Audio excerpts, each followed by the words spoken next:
Hello guys, good morning everyone. Welcome back to our vlog channel Abhimon together. Abhimon together ব্লগে তোমাদের সবাইকে আজকে welcome জানিয়ে শুরু করছি আজকে ব্লগ।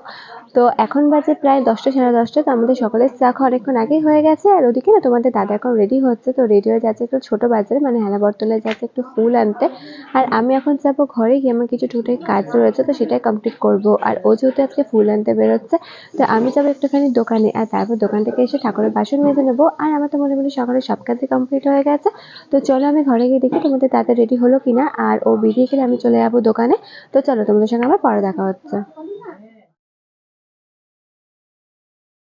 বাড়ি থেকে চলে এসেছি এখন বাড়িতে। আর মুন আমাকে অনেকক্ষণ ধরে বলছে যে খাওয়া দাওয়া করে নাও, খাওয়া দাওয়া করে নাও, কারণ সকালে তো সেরকম কিছুই খাই না জানো তো। তো এখন দেখছি ঘরে ঘরে গিয়ে একটু খাওয়া দাওয়া করবো। তো চলো খাওয়া দাওয়াটা তাড়াতাড়ি করে আসি। তো চলো পরে আবার দেখা হচ্ছে। তো আমাদের ব্রেকফাস্ট করা হয়ে গেছে, আর ওদিকে তোমাদের দাদা এখন গেছে দোকানে। তোকে আমি বলেছিলাম যে বাড়ি আসার সময় আটা নিয়ে আসতে, কিন্তু ও আটা আনতে ভুলে গেছে, তাই আবার গেছে আটা আনতে আমাদের পাশের দোকানে। তো আমি এখন ভাবছি স্নানটা করে নেবো, কারণ আমার যদি সব কাজই হয়ে গেছে তাই ভাবছি তাড়াতাড়ি করে স্নানটা করে নেবো। তো চলো যে কি তাড়াতাড়ি করে স্নানটা করে আসি। তো স্নান করার পর আবার তোমাদের সঙ্গে দেখা হচ্ছে। তো মন ওদিকে গেছে স্নান করতে, আর আমি এখন যাচ্ছি দোকানে, মানে একটু শ্যাম্পু আনতে হবে। তো স্নান হয়ে গেলে আমি স্নান করে নেবো। তো যা তাড়াতাড়ি শ্যাম্পুটা নিয়ে আসি। তো চলো দোকান থেকে এসে আবার দেখা হচ্ছে। তো দোকান থেকে চলে এসেছে এখন বাড়িতে, আর মনের অনেকটা এখন স্নান হয়ে গেছে। তো আমি এখন যাচ্ছি স্নান করতে। তো চলো স্নানটা তাড়াতাড়ি করে আসি। তো আমার স্নান করা হয়ে গেছে, আর ওদিকে তোমাদের দাদা গেছে এখন স্নান করতে। তো এখন আমার কোনো কাজ নেই। তো এখন আমি যাব ঘরে গিয়ে, ভাবছি আটাটা মেখে রাখবো, যেহেতু প্রতিদিন রাত্রে রুটি করতে হয়। তো রুটি মামুনি খায়, কারণ মামুনি যেহেতু সুগার রয়েছে। আর মাঝে না মামুনির একটা বিরাট বড় অপারেশন হয়েছে, তো প্রায় 1 বছর হতে জানি, এখন 1 বছর হয়নি, 8 9 মাস হয়েছে।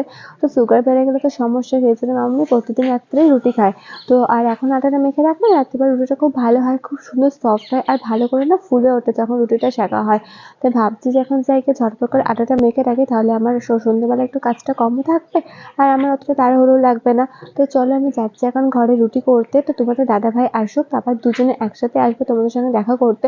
কারণ আজকে সারাদিন আমরা দুজনেই যে যার কাজে বিজি ছিলাম।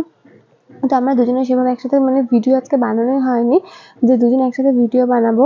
তো তোমাদের দাদা একটু আগে বলছিল যে আজকে তো দুজনে একসঙ্গে কোনো ভিডিওই নেই। তো তাই ভাবছি যে তোমাদের দাদা স্নানটা করে আসে, তো তারপর আমরা দুজন একসাথে আর ভিডিও বানাতে। তো চলো আমি এখন ঘরে যাচ্ছি আটা মাখতে। তো আমার আটা মাখা হয়ে গেছে, আর আটা মেখে আমরা এখন চলে এসেছি বাইরে। আর আমার সঙ্গে তোমার দাদা ভাই এসেছে, তো এখন দুজনে ফ্রি হয়েছে একসঙ্গে তোমাদের সঙ্গে দেখা করতে আসার। মানে সকাল থেকে ওর কাছে বিজি ছিল, আমি মানে ও আমার ওর কাছে দিকে বিজি ছিল, ছিলাম। ওর মতো ছিল, আমি আমার মতো ছিলাম।